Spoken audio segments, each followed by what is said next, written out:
The Leo and Danny show. Leo and I were down at cameraman Nico's house this weekend. Oh, God. Danny, have you ever been invited to a fight viewing like this? It was the worst party I've ever been to. Nico was the worst host. It was. I'm not even fucking kidding. It was worse than our dog poop party. What was the dog poop party? The one for your girlfriend? Oh, that was awesome. I mean, it wasn't a party. party, but That was a great party. No, like this was actually, look. First of all, ask us how many hot chicks Nico managed to rope in. probably none. Big zero. And now compare that to the shit party.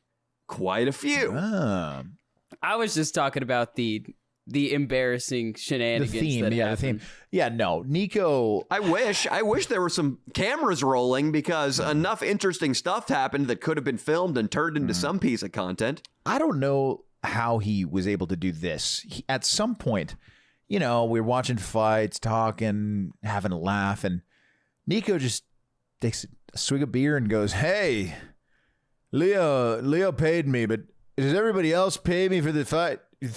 Give me $10. Everybody has to give me Venmo me 10. Remember to Venmo me $10." In the middle of the celebration, just like a buzzkill moment to charge us. Nico, who, by the way, was sitting in a $1.6 million Orange County house that he didn't pay for, pipes up and asks us all for $10. Now, $10 isn't much, and I think that's a fair contribution. We're watching the fights. Again, we have the shelter, this $1.6 million house, until we find out midway through. Oh, God. This is unbelievable. Even Austin, even Dino, who has no sense of morality whatsoever, will be offended by this. We find out that Nico didn't buy the pay-per-view.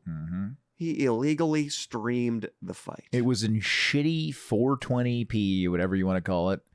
And it was terrible quality. And we had to squint our eyes to watch this fight. So he was profiting after inviting us all to this party that, you know, we were all excited to go to. We never do social stuff, really. Nico, he hatches this scheme, one guesses maybe an hour beforehand, and when it pops into his head, he no doubt twirls his mustache, with glee, literally twirls his mustache, because he has an evil circus leader from the 1800s style mustache. You know, the guy who shoves a broom up the elephant's ass before the show. Beats all the animals. See, he removes the lion's teeth. Does that. He heckles the bearded lady when he's not even on stage. He fucks the bearded lady for sure. I was thinking he maybe just made fun of her so that you'd have not enough self-esteem to ask for a raise. He makes fun of her, but then fucks her too. He just goes into her barrack at night or goes into her room at night and just fucks her without, possibly rapes the bearded lady. Could be gay. Could not be. It's an interesting philosophical question. What does he do to what does he do to the monkeys? Are we being racial right now, or you mean the real monkeys? The real monkeys. Jesus Christ! I don't know. I didn't know what improv we were playing. No, I'm sorry. I wanted to keep going around with evil Nico doing shit in the circus. I don't know. Hilarious. What's the most fucked up thing you could do to a monkey? Like paint an eggplant yellow and pretend it's a banana and give it to him. Oh, that Nico, yes, with his mustache would do that. He, though, goes to his computer and punches in whatever, MMAtitties666.com, streams the fight in a horrible resolution and collects $70 from us. Yes. The second I found out, I'm like, that's it. Not only am I taking by force my $10 back, and if you don't give it to me, you're going to have a limp for the next 2 weeks. I said, you're working all of February for free. That's right. You betray Danny Mullen while you're an employee of Danny Mullen.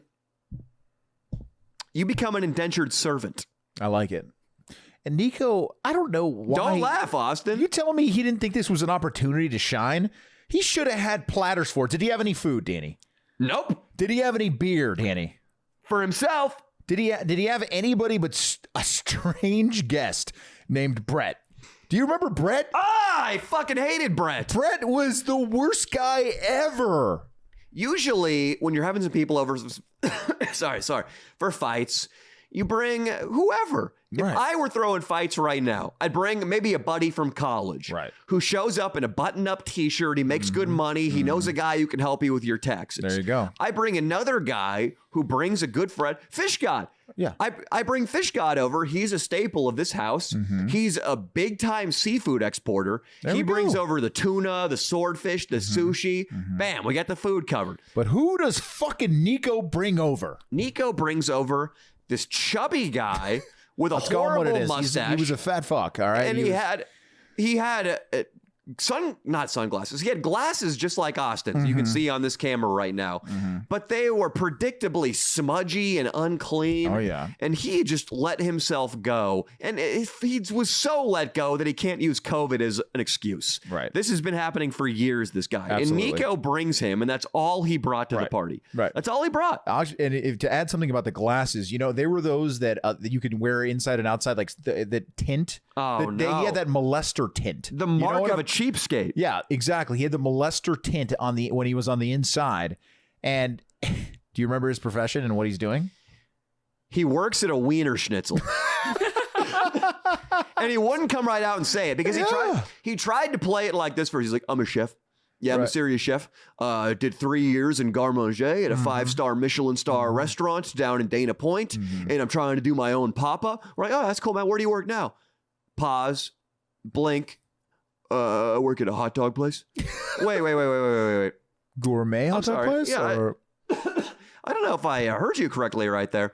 You're telling me you work at a hot dog place that is somehow Michelin starred, right? That has a garde manger, which a garde manger, that is a part of the kitchen in really nice restaurants where the meal assembly is so complex that just like the military, they have to break down the assembly duties and the food preparation duties to a bunch of branches of food cooks.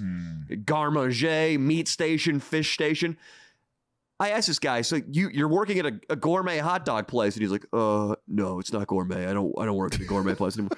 Okay, so you work at Wiener Schnitzel. You work at that place that we all see. It's always near a mall. Just wherever there's a shitty mall, there's always like a Wiener Schnitzel by that mall. Yep. We've all driven by countless of them, but none of us, and I'm willing to take this to the test right now, I guarantee nobody in this room has ever walked into a Wiener Schnitzel. Is that true? I've never. I'm surprised. You guys are German, and you guys are Nazis, and a Wiener Schnitzel probably is both those things. I've eaten it before, but I've never actually been inside of one. Well, of course not. Somebody brought you a Wiener Schnitzel? Listen, they have a 5-for-5 hot dog deal. That's all I have to say. You can buy 5 hot dogs at Wiener Schnitzel for $5. Wait. Do they come with buns? Oh, yeah. I don't know how they're making a profit. We should ask Brett. Wait. Who? So $5 is very inexpensive when it comes to meals. Yeah. Even Subway. Yeah, you can't even get anything at Subway for $5. I'm pretty sure their tomatoes and their lettuce is wafer thin, and they weigh out every gram of meat to make sure they're not giving you too much. But yeah, you can't walk out of there with a sandwich anymore for $5, right? Nope, you can't. Not even close. Not even on one of their specials. Did they get rid of the $5? Oh yeah, it was a $5 special where you could get like a 6-inch sub with what happened to $5 footlongs? That's just gone. It's gone. Yeah. Okay.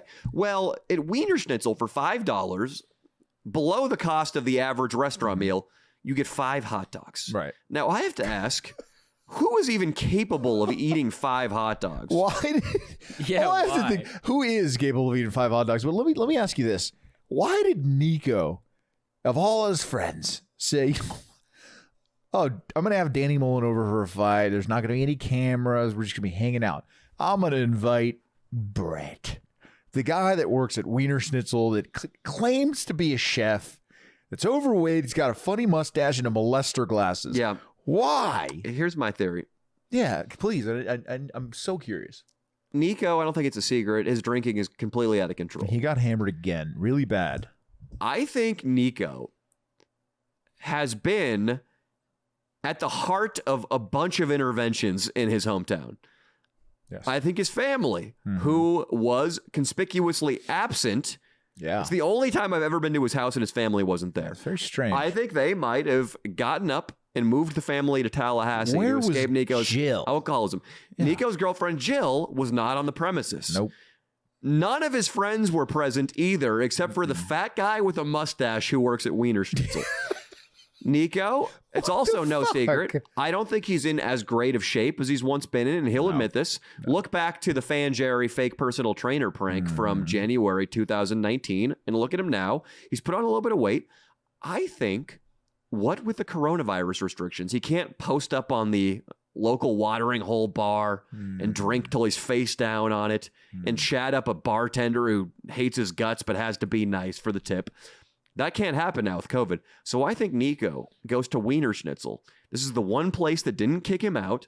I think he shows up with like a 12-pack of IPAs because that's all he drinks. Of course. I think he gets blacked out, eats 5 hot dogs, passes out there, and this idiot Brett's the only guy who will tolerate him. So Nico's been getting hammered 4 or 5 days a week at Wiener Schnitzel with Brett. We're going to have this guy in the pod, by the way. We have to. It's not... What the fuck, man? It's none of your business. Yeah. I sound like Jesse Hiss. I'm trying to be Nico. It's none of your business, Leo. None of your business. He's got that high... I'm just kidding. What the fuck? It's not a problem. It's just Brett's... He's cool, okay? He's cool, yeah. He's cool to unwind with. He's a nice guy. Don't mess with Brett. Don't... Who cares? Yeah, there's 8 empty IPA glasses next to me. It's not a big deal. Dude, what the fuck was with the whispering amongst the fucking Brett and... Okay, Ski Mask Jones was there, too. We wanted to make it seem like only Brett came because that's funnier, but... Oh, we were trying to protect Ski Mask's identity. Well, we don't know. There was no video of the place, so no one really knows. I forgot. But Ski Mask Jones was there, and he's still a prick. Nico, the whole night, was whispering privately to Brett and Ski Mask Jones. Yeah. It was me, Leo, my girlfriend, my buddy Tim, Leo's roommate. We're hanging out. That's one faction. And then Ski Mask Jones and Nico and the fat Wiener Schnitzel line cook are all whispering amongst themselves the entire day. And it looked so shady. It was like, it was a group of, it was almost like we were undercover. I don't know. It was almost like we were the English and they were Nazis. And they were conspiring. Okay, I don't know if that makes sense, but you know, we were. Did they share pubs often in World War II? Just like, I don't know. Those guys are our enemies. I wish we could go do something, but unfortunately, we can't walk across the bar and shoot them. They seemed like some German military. I don't know. Fiends trying to like conspire to like, I don't know, to eliminate everybody in the room. Maybe they were trying to intervene on Nico's drinking the whole time. Maybe even Brett from Wiener Schnitzel is tired of it. All I remember is when he was hammered out of his mind, he had Brett, who I think might be, what is that when you give an enabler? I think Brett is an enabler for Nico. He enables, he gives him alcohol, he brings him alcohol, he encourages him to drink. Because when he couldn't even talk anymore, we're like, Nico's hammered, and he goes, no, he could walk the line right now. Yeah. Defending Nico's fucking absolute belligerent moments. Yeah. Yeah, he's used to it. Yeah. He's used to it. He's used to it because he is used to keeping Nico sober. He gives him a glass of water, puts some ice on the back of his neck when Nico's face down in Wiener Schnitzel, because Brett uses Nico to help him clean up the restaurant afterwards. Oh, yeah. Have you ever worked at a restaurant? I know you haven't, but working at a restaurant, the worst part is the cleanup, and I think that's what Brett is using Nico for. I thought he was trying to get Nico liquored up so he could take advantage of him sexually. Well, that's always an option, too. And he does have a lot of tattoos that are suspicious. Brett could be part of a gay prison gang. He could be absolutely entering Nico from behind. He could be.